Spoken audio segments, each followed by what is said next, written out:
Hello दोस्तों, मैं धनंजय प्रसाद, आप सबके अपने प्यारे चैनल लर्न विद डीएपी में स्वागत है। आज बच्चों हम लोग एक नए इंग्लिश के नए टॉपिक नरेशन लेके आए हैं। नरेशन पढ़ने से पहले बच्चों आप लोग पुराने क्लासेज टेंस ज़रूर पढ़ लीजिएगा कि जब तक टेंस के हर एक हेल्पिंग वर्ब और मेन वर्ब नहीं याद रहेगा तब तक बच्चों आपको टेंस समझ में नहीं आएगा, नरेशन बिल्कुल नहीं समझ में आएगा। इसलिए पुराने वीडियो को जाके देख लीजिए और समझ लीजिए। आज चलते हैं एकदम आसान भाषा में हम लोग नरेशन समझते हैं। आज का क्लास केवल इंट्रोडक्शन है। क्या है बच्चों? इंट्रोडक्शन है। किस क्लास का क्या है? इंट्रोडक्शन है। क्या है बच्चों? इंट्रोडक्शन क्लास है। ध्यान से देखिए बच्चों और समझिए। जो नरेशन होता है वह दो प्रकार का होता है, एक को बोलते हैं डायरेक्ट नरेशन, एक को बोलते हैं इनडायरेक्ट नरेशन। ध्यान से देखते हैं। पहले डायरेक्ट नरेशन, वक्ता यानी स्पीकर, वक्ता यानी स्पीकर के कहे गए शब्दों को ज्यों का त्यों क्या करना है बच्चों, जैसे वह कह रहा है उसी भाषा में उसी को कह देना, क्या कहलाता है? डायरेक्ट नरेशन कहलाता है। फॉर एग्जाम्पल देखिए, Ram said to me, Ram ने मुझसे कहा, Mohan reads the book, Mohan किताब पढ़ता है। मोहन क्या करता है? किताब पढ़ता है। बच्चों इसे इन्वर्टेड कामा में क्या करते हैं? लिखते हैं। इसे किस में लिखते हैं? इन्वर्टेड कामा में। अब आते हैं बच्चों किसकी बात करते हैं? इनडायरेक्ट नरेशन की। देखिए, वक्ता के कहे गए शब्दों को ज्यों का त्यों न कहकर उसके भाव के अनुसार प्रकट करना। मतलब वक्ता, इसमें क्या था? वक्ता के कहे गए बातों को ज्यों को त्यों कह देना। लेकिन इसमें क्या है? वक्ता के बातों को ज्यों के त्यों न कहकर उसके भाव के, उनके सारांश के अनुसार प्रकट करना ही क्या कहलाता है? Direct indirect narration. Example, Ram told me that Mohan read the book. यह बच्चों क्या कहा गया? राम पढ़ता है, राम कहता है कि, राम कहता है मुझसे कि मोहन किताब पढ़ा है, मोहन किताब पढ़ा। फिर समझिए, राम मुझसे कहता है कि मोहन किताब पढ़ा। ठीक। आते हैं डायरेक्ट नरेशन। डायरेक्ट नरेशन दो प्रकार का होता है, को रिपोर्टिंग वर्ब बोलते हैं, को रिपोर्टेड स्पीच। इसी दोनों पर पूरी नरेशन समाप्त है। बार बार नाम लिया जाएगा, रिपोर्टिंग वर्ब, रिपोर्टेड स्पीच, इसलिए याद कर लीजिए। रिपोर्टिंग वर्ब क्या कहते हैं उसे समझिए।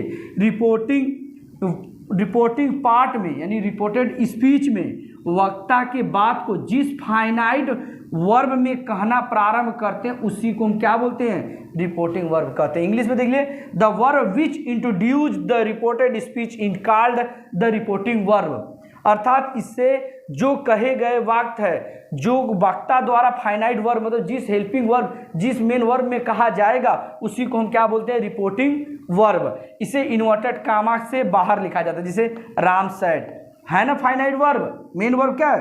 पास्ट टेंस का सेकेंड फॉर्म।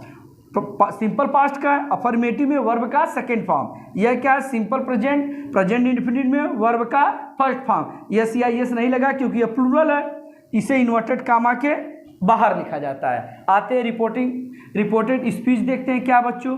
रिपोर्टेड स्पीच, जो आपका रिपोर्टेड स्पीच है वक्ता द्वारा कहा जाता है, यह वक्ता के द्वारा कहा जाता है, जिसे रिपोर्टेड पार्ट या रिपोर्टेड स्पीच कहते हैं। इसे इन्वर्टेड कामा के अंदर लिखते हैं। जैसे the exact word of the speaker, मतलब एग्जैक्ट जो बात कही जाती है किसके द्वारा? स्पीकर द्वारा, वक्ता, जो कि which are put with in inverted comma are call invert, जो इन्वर्टेड कामा के अंदर लिखी जाती है, कही जाती है शब्दों में, उसी को क्या बोलते हैं? Reported speech.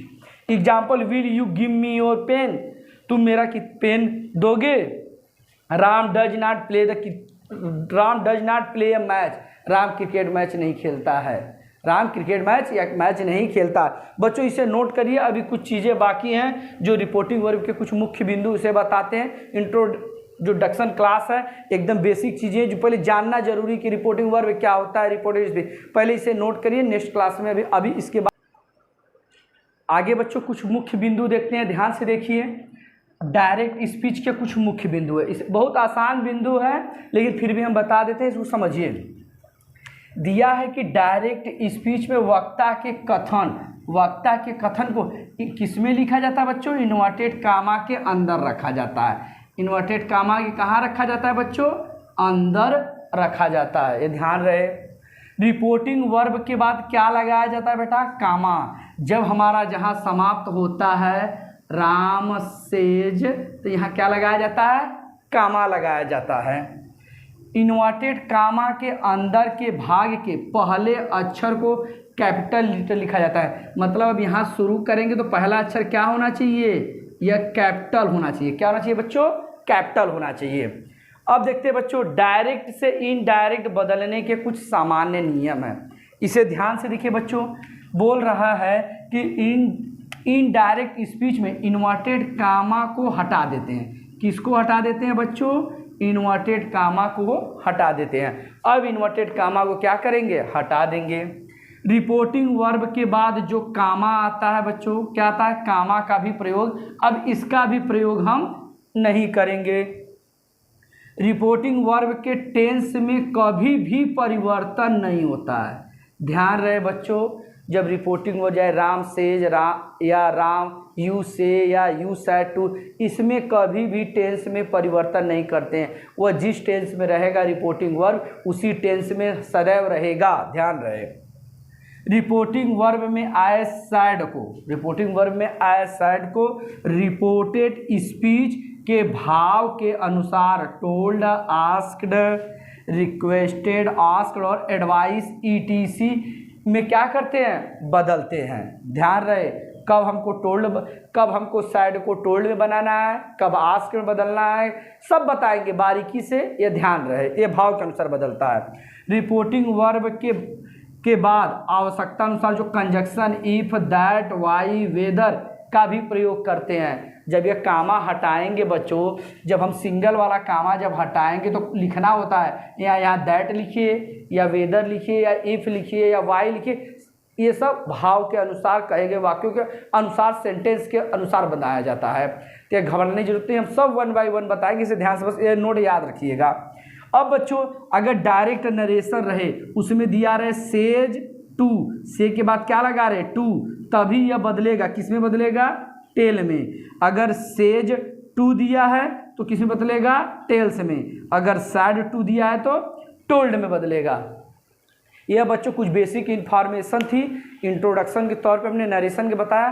कल हम नरेशन के एकदम बेसिक से स्टार्ट करेंगे, एक्सरसाइज और टेंसेज में परिवर्तन के ही सब पढ़ेंगे। तो चलो बच्चों, ये आपका चैनल, इसे थोड़ा बढ़ावा दीजिए और बच्चों को भेजिए। चलिए आज के लिए इतना ही, थैंक यू सो मच।